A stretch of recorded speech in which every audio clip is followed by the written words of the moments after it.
શહેર અને ગ્રામ્ય વિસ્તારમાં ધોધમાર વરસાદ નોંધાયો।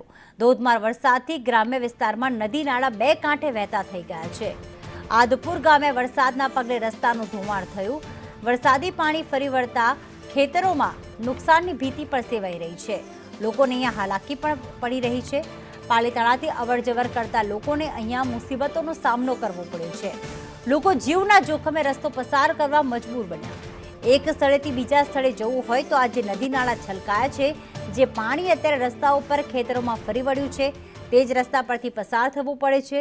વાહનો હોય કે લોકો જ્યારે પગપાળા જતા હોય કે ટ્રેક્ટર હોય, આ જ પાણીમાંથી પસાર થવા મજબૂર।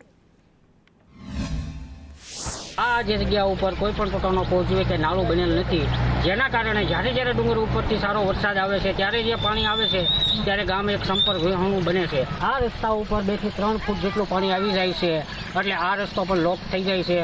પેલી બાજુ નાળાના અભાવે પણ રસ્તો લોક થઈ જાય છે, ત્યારે સમગ્ર આદપુર ગામ એક સંપર્ક વિહોણું થઈ જાય છે। અને આવી પરિસ્થિતિ ઘણા લાંબા સમયથી છે। તંત્રમાં અને રાજકીય લોકોને પણ વારંવાર આમની ભલામણ કરવામાં આવી છે, એમ છતાં નથી નાળાનું કામ થતું।